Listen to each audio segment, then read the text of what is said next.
Imagine building something from nothing, spending 25 years of your life turning a single store into a $6 billion empire, employing 60,000 people, becoming part of millions of families' lives across the entire world, and then losing it all. Not because of bad luck, not because of a disaster, but because of one single moment of arrogance, one meeting, one decision, one laugh. That's exactly what happened to Blockbuster. And by the end of this story, I promise you, you'll never look at success the same way again. Let me take you back to 1985. Picture Dallas, Texas. A regular guy named David Cook is sitting at his kitchen table with a simple but brilliant idea spinning around in his head. He's noticed something. Movies on VHS tapes are expensive, really expensive. Most ordinary families can't afford to just go out and buy them. But what if, instead of buying, people could rent them, pay a small fee, take the tape home, watch it, and bring it back the next day? Simple, obvious, but nobody had done it properly yet. So David Cook took a chance. He opened his first store on October 19th, 1985 in Dallas. And from the very first day, the response was overwhelming. People walked in and couldn't believe what they were seeing. Thousands of movies, all in one place, bright lights, friendly staff, a warm family atmosphere. It felt like magic. And that feeling, that simple feeling of walking into Blockbuster on a Friday night, is what built one of the greatest empires the entertainment world has ever seen. I want you to really think about what Friday nights were like in the 1990s for a moment. There was no Netflix, no YouTube, no scrolling through hundreds of shows on your phone. If you wanted to watch a movie at home, and I mean a real movie night, there was one place and one place only: Blockbuster. The whole family would pile into the car, drive to the store, and spend what felt like forever walking up and down those bright aisles, trying to agree on what to watch. Mom wanted a romance, Dad wanted an action film, the kids wanted cartoons, and somehow you'd always end up compromising on something nobody really wanted, but watching it together anyway. That was Blockbuster. That was the magic. And the numbers tell you just how real that magic was. By 1995, there were over 3,700 Blockbuster stores across America. By the year 2000, that had grown to 9,000 stores in 25 different countries. At its absolute peak, the company was worth $6 billion. $6 billion. Think about that for a second. In 1994, media giant Viacom looked at Blockbuster and said, "We want that," and they paid $8.4 billion to get it. That's how untouchable this empire felt. At one point, nearly half of all Americans were walking into a Blockbuster store every single week. Not occasionally, every single week. Blockbuster wasn't just a business, it was a Friday night tradition, a childhood memory, a piece of people's lives. And when you become that important to people, when you become that embedded in their daily routine, it feels like nothing in the world could ever take it away from you.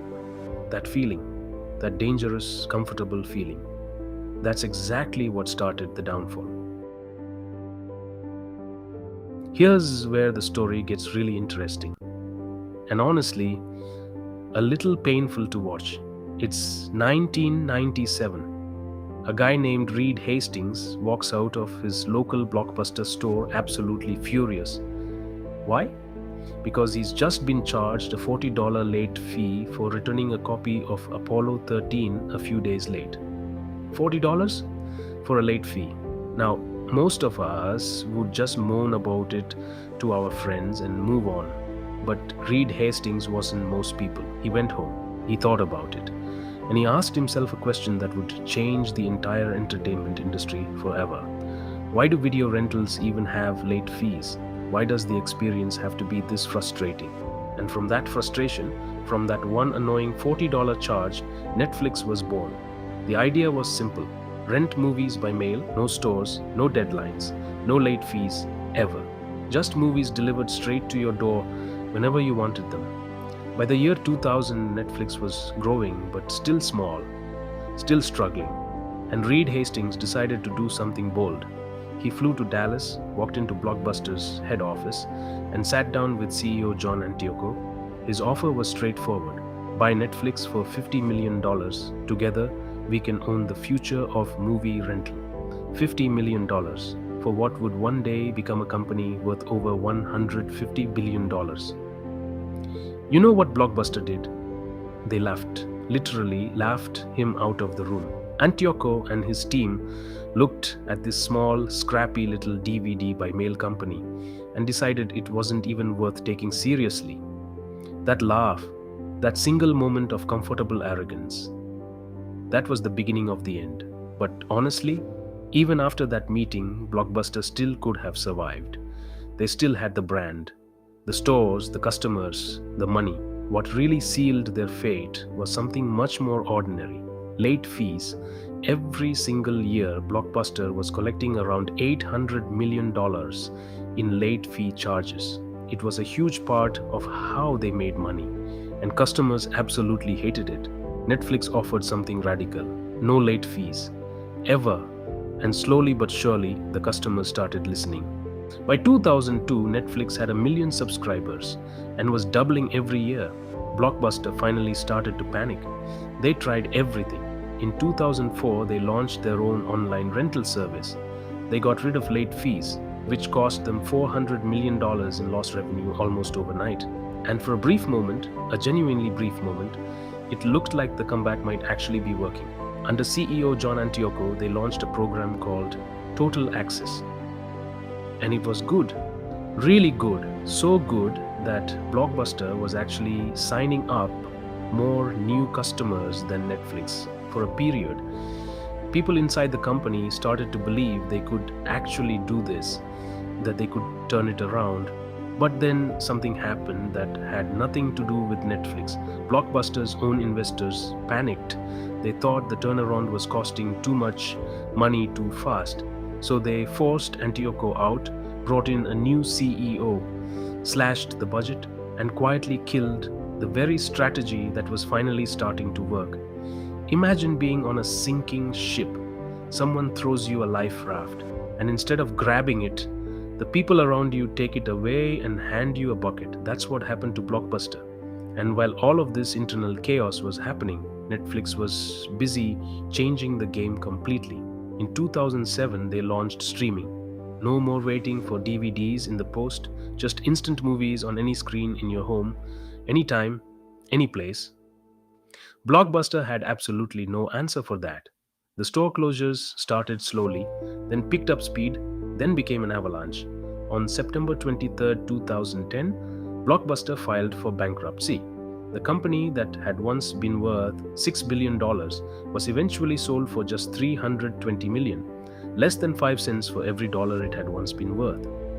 60,000 people lost their jobs, thousands of stores went dark, and by 2013, an empire that had taken a generation to build had almost completely disappeared from the face of the earth. Today, right now as you watch this, there is exactly one Blockbuster store still open in the entire world.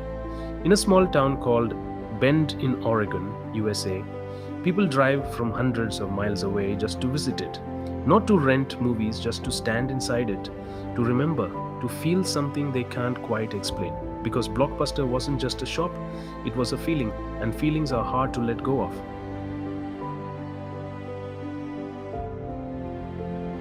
So here's the question I keep coming back to. What actually killed Blockbuster? Was it Netflix? Was it streaming? Was it the internet? Honestly, no. None of those things killed Blockbuster. Blockbuster killed Blockbuster. They had every single tool they needed to survive. They had the brand that hundreds of millions of people already trusted. They had the money, they had the stores, they had the customers. They even had moments, real genuine moments, where the turnaround was actually working.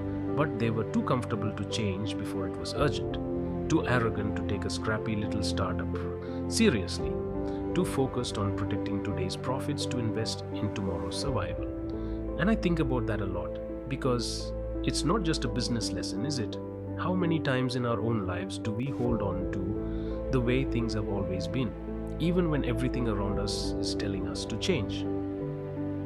How many times do we laugh at the new idea, the different approach, the uncomfortable alternative, Blockbuster had a chance to buy the future for $50 million. They laughed instead.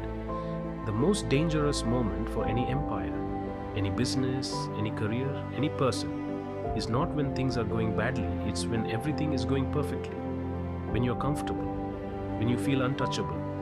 Because that's exactly when you stop paying attention. And that's exactly when the world moves on without you.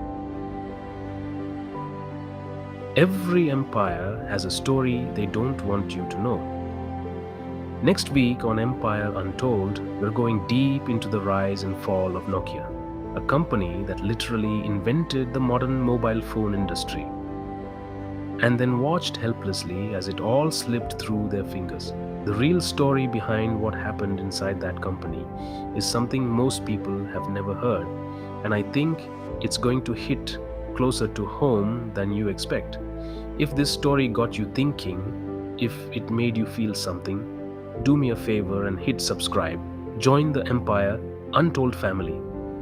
Every single week we uncover a new story, a new empire, a new lesson. And before you go, I genuinely want to know, did you ever have a Blockbuster membership?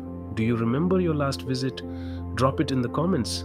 I read every single one. I'm your host. This is Empire Untold. Rise, fall, repeat. Hit